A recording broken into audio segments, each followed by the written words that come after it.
छठी मई के कृपा से होई तो सुंदर लाला माया के सुंदर लाला मागे छठी मैया फिर तुनी जब नजारन गे जाना गे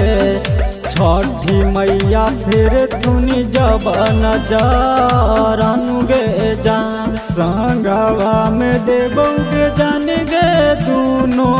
बेरे।